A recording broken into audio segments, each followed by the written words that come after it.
Oke, ini kita lanjut bahan atau materi substantif clause ya. Nyalakan. Substantival clause dibentuk dari sama infinitive, participle, conjunction, dan relative pronoun. Nah, kegunaannya bisa sebagai subjek, predicate nominative, direct object, indirect discourse, dan aposisi. Masih ingat istilah aposisi? Keterangan tambahan, ya kan? Indirect discourse itu apa ya? Nanti kita lihat contohnya. Jadi ini kayak kalimat tidak langsung gitu.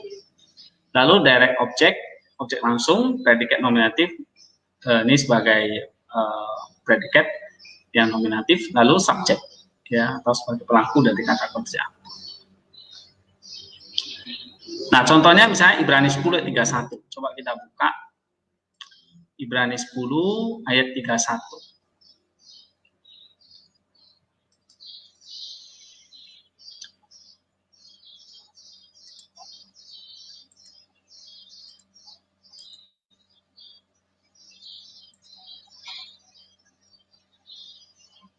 Infinitifnya mana di situ?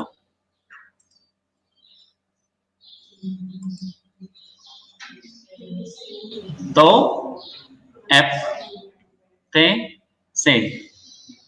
Di sini dia jadi apa? Subjek. Baru kata kerjanya estin, ya kan? Nah, RSI terjemahannya apa di sini? It is fearful thing, ya kan? Absent. It is fearful thing to fall into the hands of the living God. Jadi, to fall in the hands of the living God is a fearful thing. Jadi, jatuh ke dalam tangan Allah yang hidup adalah hal yang ngeri, benar. To fall, ini kan? To fall, ini RSV-nya, Anda harus tahu.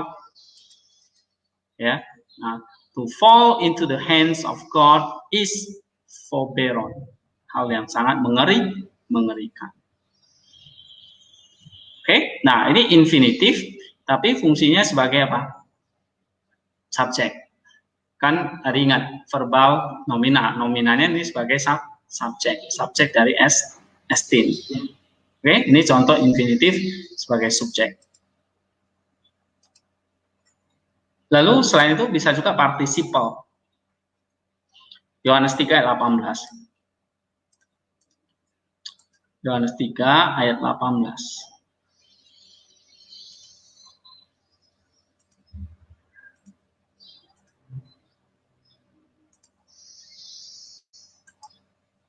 Oke. Nah, kita lihat anti diagramnya. Nih, hope is still is auton. Jadi di sini apa nih? Subjek. Predikatnya krinetai u. Ya kan? Lihat ini sebagai subjek, tapi dari participle. Oke. Ya. Nah, ini dari participle hope is still is auton. Nah, dari participle ini juga berfungsi sebagai subjek di sini. Maka ini namanya apa? Ini namanya apa? Substantival clause. Tapi sebagai subjek. Ya. Nah, ini juga sama, hope is still may sebagai subjek. Ya kan? Nah, dari participle sebagai substantif di sini dia fungsinya sebagai kata sifat, tapi kata sifatnya di sini jadi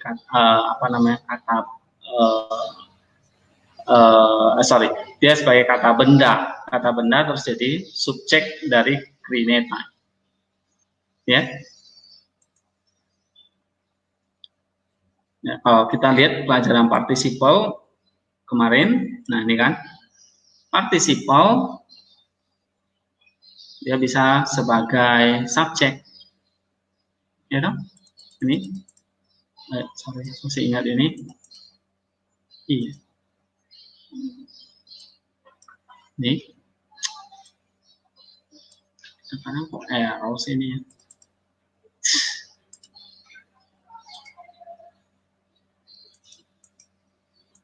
Nah, ini ya. Ini infinitive.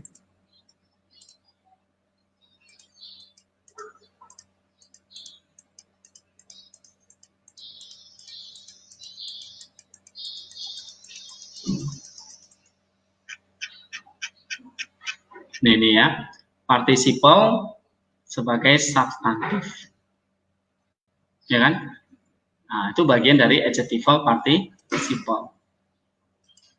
Nih, ya, dia sebagai substantif. Misalnya dia yang percaya, setiap orang yang percaya, oke? Pisteuon, pisteusasa. Ini adalah partisip tapi sebagai kata benda. Tapi dia juga bisa sebagai kata sifat, menjelaskan kata benda. Atau dia berubah menjadi kata benda itu. Ya, misalnya percaya menjadi dia yang percaya gitu.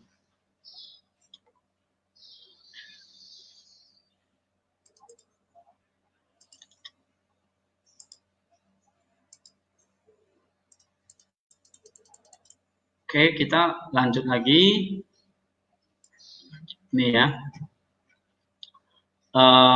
Ada hoti. Coba Galatia 3 ayat 11. Galatia 3 ayat 11.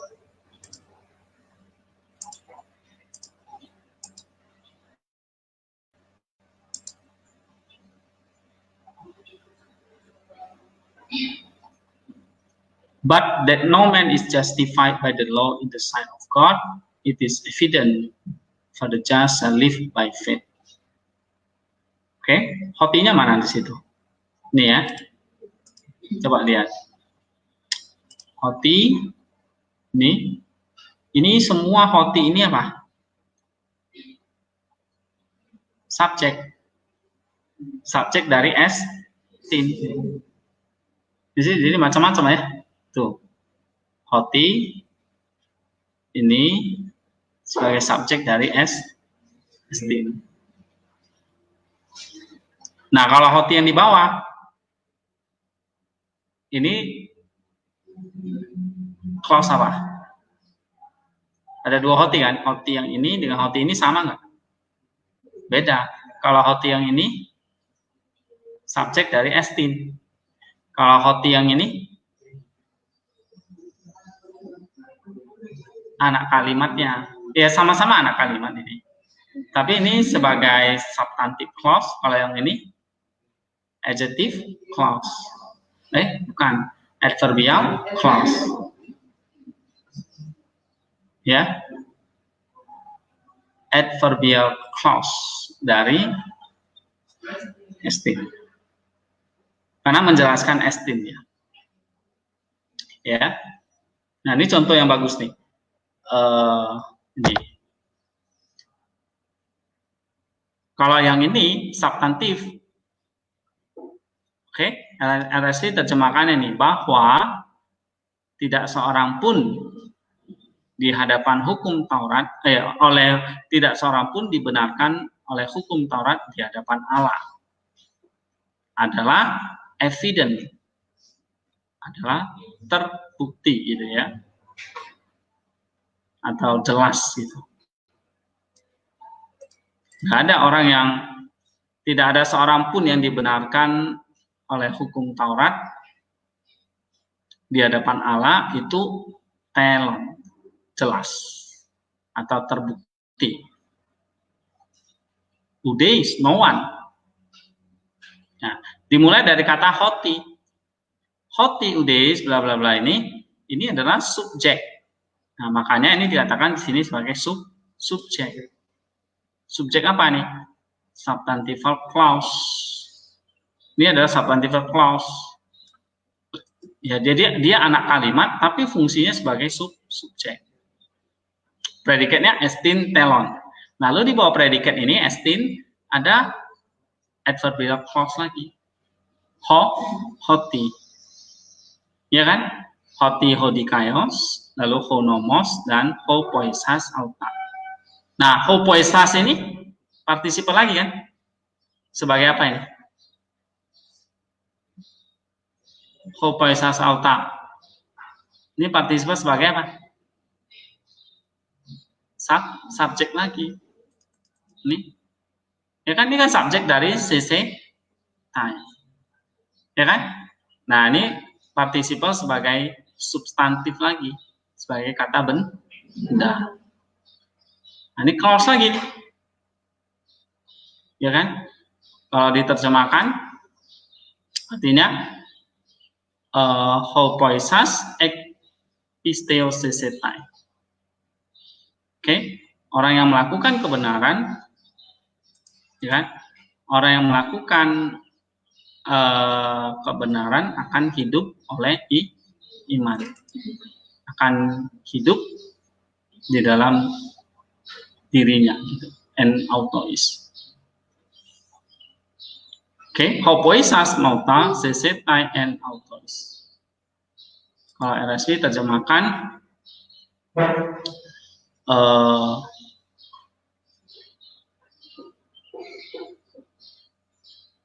bab hodikaios. Oh, ayat 12 ya. Ayat 12, the one who do things will live by them. Ya, the person who does things will live by them. Nah, orang yang melakukan hal-hal ini dia. Orang yang melakukan hal-hal ini akan hidup oleh mereka. Nah, ini apa? Ini jadi subjek ini. Nah, ini jadi partisipal sebagai subjek seperti ini. Partisipal tapi substantifal partisipal tapi sebagai subjek. Ini, ya.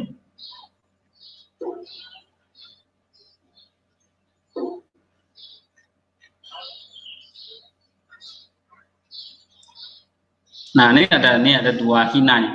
1, 2. Coba ini.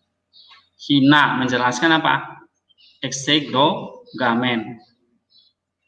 Ya kan? Nah, ini juga hina. Ini juga hina. Menjelaskan yang sama ini. Oke? Nah, jadi kalau kalian ketemu kalimat ini misalnya, gimana? Berapa konten ini? 1. Ya kan? Subkontennya. Tuh. Berapa, berarti subkontennya berapa anak kalimat? Ini. Nanti kan kalian harus bisa menjelaskan kontennya. Coba berapa konten? 1. Lalu subnya? 1, 2. Terus? Ini partisipal kan? Nah, termasuk nggak? Ingat, pokoknya clause itu selalu dibentuk 3, infinitive, participle, conjunction, relative pronoun. You see? Oke, nah jadi kalau ini jadikan PR aja lah nih, kebetulan ini. Ya, kan kontennya cuma 1. Tapi ini contoh yang bagus nih. Ada berapa nih? 3 subnya. Kenapa? Karena ada 3 dependent clause. Nah, kalian tentukan nih, clause apa ini? Beri penjelasan. Ya. Khususnya untuk clause. Ada hina, berarti kalau hina ini bagian dari apa? Conjunction clause. Tapi lihat, substantif kah, adjektif kah, atau adverbial? Beri penjelasan. Oke? Ini ada 3 nih, hina, genomenos. Lalu di bawah genomenos ada hoti yang panjang lagi nih. Ya kan? Berarti ini anak punya anak lagi gitu. namanya hoti. Hoti ini klausa apa? Hoti ini menjelaskan apa dulu? Genomenos. Ya kan? Gitu. Nah, berarti klausa apa? Substantif kah? Adjektif kah? Adverbial kah? Oke? Lihat tuh. Berarti ada satu konten, 3 sub, lalu yang sub 1 ini ada subnya lagi. Ya, itu tentang kontennya.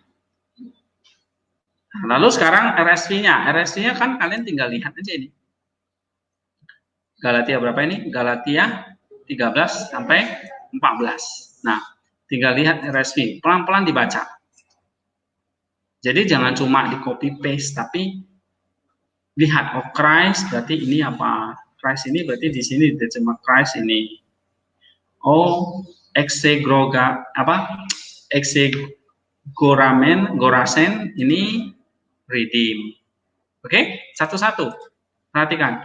Hemas ektes kataras tunomu. Nah, ini RSV-nya terjemahkannya apa? Oke, ini berarti apa? From the curse of the law. Ya, Kristus menebus kita dari kutukan hukum Taurat. Kan gitu. Oke. Nah, ek ini preposisi. Nah, kalimat enggak? Bukan. Ini penjelasan tambahan terhadap exegorasen. Ya, exegorasen. Menebus kita dari kutukan Taurat atau hukum Taurat. Nah, oke. Itu ayat 13 ya kan? Baru by becoming a curse for us. Wah, itu dia. By becoming a curse for us. Nih, by becoming a curse for us. Tuh. Ketemu nih anak kalimatnya nih. Anak kalimat apa ini? Participle. Nah, namanya nih participle apa? Substantif kah? Atau adjective participle kah? Atau adverbial participle? Participle ada 3 kan? Adverbial participle.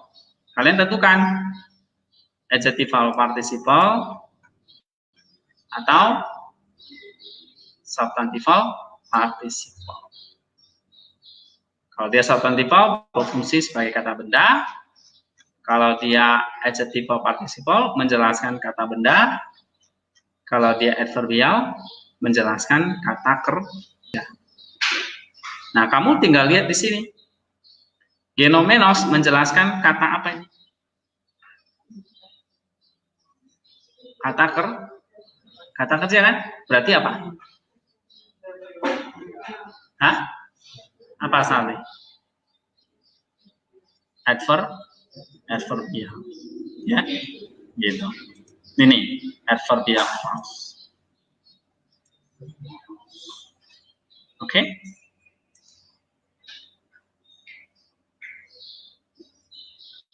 Nah, jadi kalian misalnya ketemu nih genomenos, jadi ini adverbial clause. Nah, lalu ada hina nih. Hina ini conjunction kan? Nah, conjunction itu ada 3 juga. Conjunction yang adverbial atau conjunction yang apa tadi? Adjective atau conjunction yang ini substantival. Lihat. Dia menjelaskan apa ini? Oh, ini dia, kata kerja. Berarti adverbial. Kalau di adverbial yang mana? Nah, kalian tentukan nanti. Adverbial kan banyak. Cause, comparison, concession, condition. Ya. Lalu ada complementary, location, manner, purpose.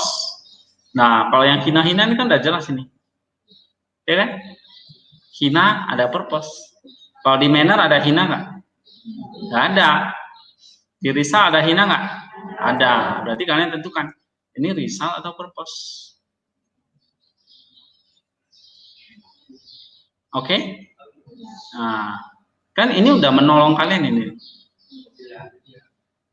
Ya, Yolin. Ini hina, bisa risal, bisa juga apa? Purpose.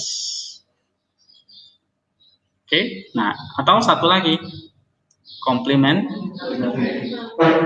pelengkap. Ya.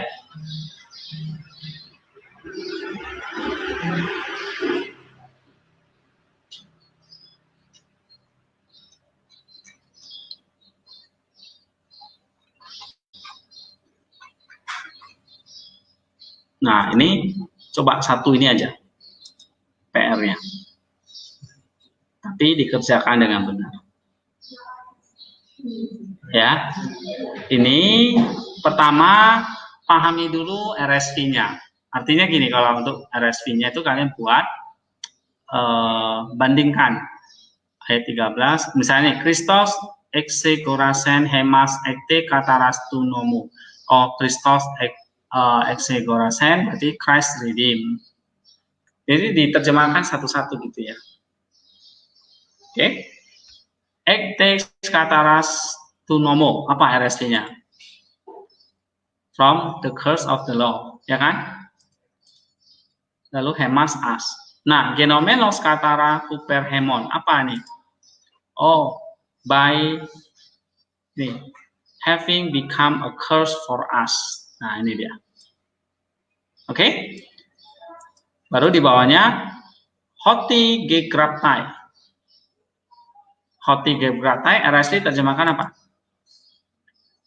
For it is written. Nah, gitu loh.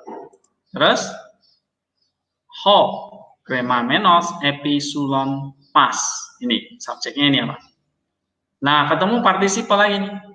Berarti ini partisipal jadi subjek. Apa itu berarti? Substantival cause. Ya kan? Nih, ho kremenos episulon pas. Oh, ini berarti perlu penjelasan ini. Karena ketemu partisipal tapi dia jadi subjek. Oke? Lah, berarti apa ini? Curse be every, ya, curse, who hangs on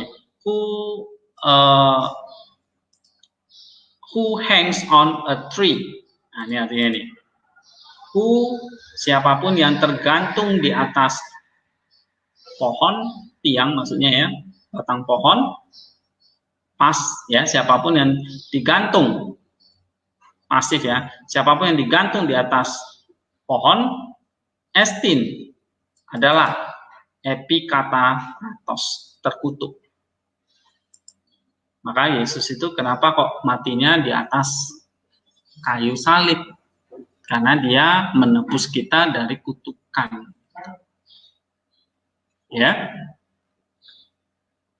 Oke. Nah, RSI terjemahkan ya. Terjemahkan ini. One who hangs on a tree be curse. Atau curse be. Curse be-nya ini dia. Curse be-nya estin epikataratos. Tapi mereka yang digantung di atas tiang ini. Nah, jadi kalian belajar terjemahin dulu. Ya, satu-satu ini loh. Satu-satu bagian.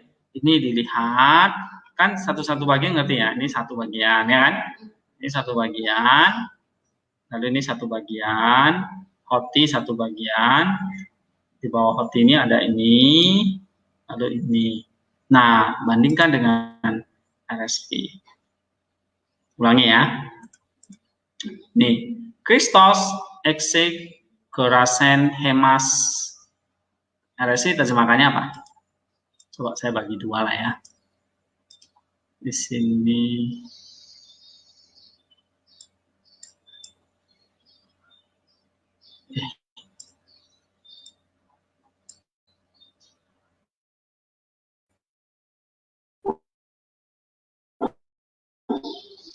Ini. Oke. Nah, ini RSV-nya. Ini RSV-nya kan? Kalau ini, nah ini dia. Ini ya. Christos exegorasen hemas, berarti Christ redeem us, gitu ya kan? Nah, tahu nggak? Satu-satu ini Christ berarti ini exegorasen redeem ini hemas us, oke? Lalu bawahnya lagi from ektes kataras to nomu, berarti terjemahkan apa ini? From the curse of the law. Oke, kalau nggak ngerti artinya lihat Indonesia aja nggak apa-apa. Kristus telah mencerita dari kutuk hukum Taurat. Nah, gitu. Oke, nah ini terjemahin. Baru apa lagi? Genomenos katara kuper hemon. Nah, RSI terjemahkan apa? Having become a curse for us, ya kan? Having become a curse for us. Hoti for di sini ya. Gegraptai, it is written. Ho kremamenos epifulon pas. Oh, ini artinya nih. One, everyone who hangs on a tree. Estin apa ini? Estin epika ta ratos. Everyone who hangs on a tree, estin epikaratatos. Epikataratos artinya be cursed. Jadi setiap orang yang digantung di atas pohon terkutuk. Nah, udah, nah 13 selesai. Terjemahannya. Oke, lanjut ke bagian kedua. Apa? Nah, penjelasannya gimana? Penjelasannya, kalian lihat dong di sini. Yang saya minta apa? Tuh. Dalam pelajaran ini aja nih. Oh, ini ada participle nih. Ya kan? Participle apa ini? Menjelaskan exegorasen. Ya kan? Benar gak? Nah, kalau dia menjelaskan exegorasen berarti dalam hubungannya dengan, berarti dia apa? Dia dependent atau independent? Dependent atau subcolon dia. Clause ya, atau namanya clause. Clause apa? Kalian mulai jelasin. Ini.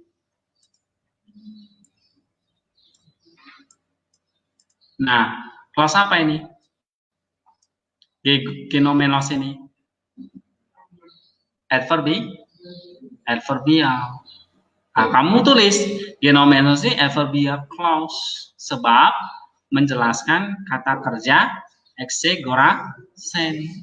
Nah, baru kemudian kalau dia adverbial clause yang mana nih? Adverbial yang mana ini? Apakah cause, comparison, concession, condition? Kamu tentukan partisipal apa? Kan belajar partisipal kan? Nah, partisipal kan banyak. Kembali lagi lihat di sini. Nah, atau lihat yang ini. Yang adverbial clause atau lihat bagian participle, ya. Oke, kalau dia adverbial clause, kamu tulis di situ. Genomenos itu adverbial clause karena menjelaskan kata kerja terkutuk tadi. Menebus tadi. Exegorasen itu. Oke? Nah, beri penjelasan. Yang ini, yang kayak gini-gini, ini auris apa? Ya, kalau kalian rajin, dibuatlah. Ya, auris apa? Kan udah belajar ya. Ya, auris ada berbagai macam kan? Ada konstatif auris, ya kan? Ada apa lagi? Auris itu yang ingresif, lalu apalagi gnomik, lalu apalagi konsumatif, auris apa gitu. epistolary, historical, futuristic. Nah, oke. Ini kan pelajaran auris. Tapi PR kalian adalah nih pelajaran klausa. Yang genomenos. Lalu nih ketemu hoti lagi. Nah, hoti. Ayo, hoti itu berarti bisa adverbial clause, bisa adjectival clause, ya kan? Bisa substantive clause. Nah, tentukan. Kasih penjelasan. Jadi penjelasannya ada berapa ini? Genomenos, hoti. Ya. Lalu loh, ketemu nih partisip lagi. Oke? Nah, ini partisipnya apa nih? Substantif. Kenapa substantif? Karena dia jadi subjek dari ST. Gitu. Itu baru pintar, baru belajar. Gitu ya. Memang kamu jelasin sama jemaat tuh jemaat nggak ngerti. Buat kamu. Jadi kamu ngerti firman Allah ini. Baru kamu nanti bisa terjemahkan, bisa ajarkan gitu. Ya. Oke. Nah, ini contoh. Setelah penjelasan apa ngapain? Terjemahkan. Nah, sekarang tugas kalian terjemahkan. Misalnya ayat 13 dulu ya. Kalau ini kan yang sini ayat 14, ayat 13 dulu. Oke. Setelah diterjemahkan, diapain lagi? Konten. Kontennya berarti Kristus menebus kita. Konten utama. Subpoinnya satu, genomenos. Ya kan? Lalu di bawah genomenos, kalian bikin kayak gini loh. Modelnya gini. Ini genomenos kan? Nih di bawah genomenos ini. Itu kontennya. Kayak diagram itu juga. Cuma nggak usah pakai panah-panah. Supaya ini terjemahannya, jadi kontennya dari terjemahan literal itu diambil. Ini terus poin 1, cuma ya memang buat kayak diagram. Supaya kelihatan loh yang mana intinya, yang mana anaknya gitu. Ya kan? Kayak gini. Oke. Nah, ini kan kayak eksekusi sudah. Baru ayat 14 sama. Kalian terjemahkan lagi pakai RSV, di penjelasan. Nah, penjelasannya yang mana? Yang hina satu sama yang ini hina. Oke? Dua ini. Nah, ini beri penjelasan. Ada partisip lagi nggak? Kalau ketemu partisip, beri penjelasan lagi. Atau infinitif, ya kan? Nah, ini enggak, udah. Berarti yang beri penjelasan nih, 1, 2, 3, 4, 5. Nah, nanti kontennya juga kasih. Kontennya berapa nih? 1, 2, 3. Intinya 1, menebus. Tapi 3 sub konten. Kontennya 1, tapi subnya 3. 1, 2, 3. Nah, ini yang saya mau kalian tuh kalau lihat ini, tahu cara bacanya. Jadi di mana-mana nanti kalian tinggal buka Bible Works, lihat diagram itu, sudah bisa jelasin. Bahkan kalian tuh bisa ngajar cuma pakai ini doang. Ya kan? Ajarin, bisa terjemahin.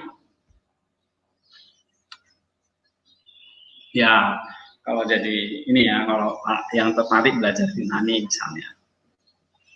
Ya, kalau sama jemaat ya mabuk ya. Mendingan dia jualan kue lupis. Oke, tapi ini tanggung jawab kita sebagai mahasiswa teologi. Ya, wong di Islam aja mereka dari kecil aja mereka udah hafal, bisa baca Al-Quran. Mereka baca bahasa aslinya. Mana mau mereka baca Al-Quran itu pakai bahasa Indonesia. Itu hanya untuk orang yang nggak belajar itu. Ya, mereka ngaji, tarawih, sholat, semua pakai bahasa asli, bahasa Arab kan, dan itu sudah dilatih dari kecil. Mereka paham betul bahasa Arab mereka. Nah, kita ini, ya, nah, jadi kalau kita tuh nggak mencicipi bahasa aslinya ini, sayang. Bukan nggak diselamatkan, saya nggak mengatakan nggak ngerti bahasa asli berarti masuk neraka gitu, enggak. Cuma sayang aja, ada ini alatnya tersedia buat kita, ya. Terus kalian 1-2 semester sudah belajar, berjuang begitu ya kan, kerja keras. Nah, habis itu dipakai dong, ya dong, dipakai waktu misalnya menyiapkan khotbah, ya terutama memang kuliah ini untuk eksegesis gitu. Tapi untuk praktisnya apa sih? Untuk praktikal sehari-harinya, praktikal sehari-harinya ya waktu kalian baca ayat, misalnya nih ketemu Galatia nih, Galatia 3, nah coba lihat, oh ini bahasa aslinya kayak gini nih. Nah, coba saya mau bandingkan terjemahannya dulu. Ya. Nah, terus ya belajar. Ini berapa konten sih sebetulnya? Intinya yang mana? Strukturnya dulu kan. Nah, baru nanti dari struktur ini memang kita perlu baca buku lagi. Itulah perlu cari semantik kontennya atau spiritual meaningnya, teorianya, noetiknya. Nah, itu memang perlu pendalaman lagi, tapi itu udah mata kuliah eksegesis. Tapi apa sih untuk kita belajar Yunani ini? Target saya adalah tadi, kalian bisa bikin konten dari ini. Tapi kudu ngerti loh, yang kayak gini-gini. Ini partisipnya apa maksudnya? Ya, ini participle maksudnya apa? Hoti ini maksudnya apa? Hina ini maksudnya apa? Hina yang satu lagi maksudnya apa?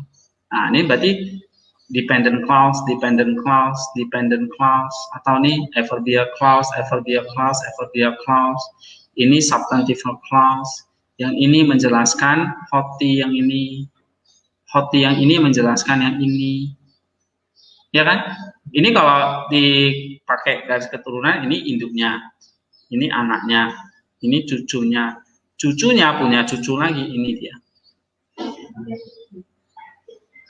Ya, jadi berapa generasi? 1, 2, 3, 4. Ya, tuh Paulus tulis kayak gitu loh. Udah ada anak kalimat, anaknya beranak lagi. Lalu ada lagi. Sampai cicit. Bukan cucu lagi, cicit. Ya gitu, bahasa juga seperti itu. Ya. Berarti kalau kalian baca Yunani ini, oh sekarang ngerti. Lihat ada alat webbox, semua punya kan di laptopnya masing-masing. Kalau nggak punya, buang aja laptop. Ya, nah ini sudah bisa dipakai. Ya. Nah, aplikasinya tadi saya bilang waktu kalian baca ayat misalnya ya, mau cerita ayat itu, mau ngajarin ayat itu misalnya ke depan, ya gunanya itu. Ya. Nah, kenapa kok rumit-rumit gini, Pak? Tentu kalau kita nyiapin khotbah ya kita harus serius ya. Lihat dari bahasa aslinya itu.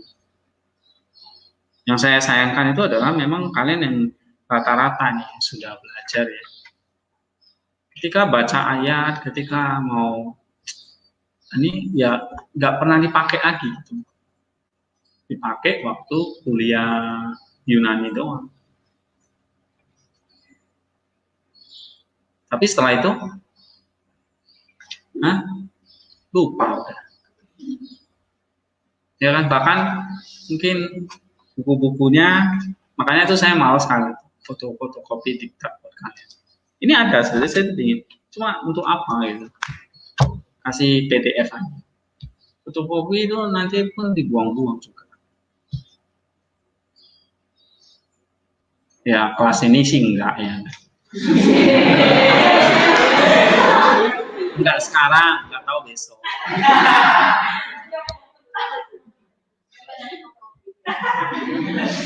Nah, biasanya kalau udah akhir semester itu atau ada yang pergi praktek itu udah tuh buku pasti udah diloak.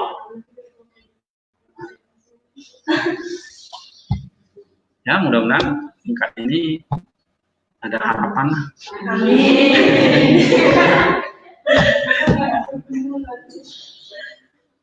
Oke, ada pertanyaan. Nah, kerjakan itu ya. Galatia 3, 13 sampai 14. Nah, minggu depan baru kita koreksi, yang lain-lain juga nanti kita koreksi. Tapi hari ini kita belajar tentang klausa atau dependent clause, ya. Ada 3 fungsinya, lalu strukturnya itu ada 4, infinitive, participle, conjunction, relative pronoun. Gitu. Oke, kita ada 2 pertemuan, 2 pertemuan lagi sampai nanti tanggal 19 Mei terakhir, kalian kumpulkan tugas yang terakhir. Nah, salah satu tugas terakhir ini, tapi kerjakan paling bagus, ya, dan benar, dan tahu benar, paham maksudnya, dan paham, nggak sekedar kerjakan saja. Ya, ya silakan. Tadi aku kasih contoh di atas cara kami kerjakan. Apakah kerjanya pakai tabel-tabel gitu? Boleh atau ya terserah, yang penting ya tersusun, nggak mesti ini ya.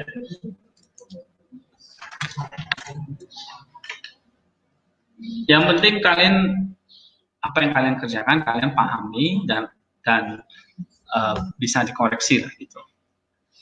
Jangan kalian sendiri juga nggak ngerti yang kalian tulis.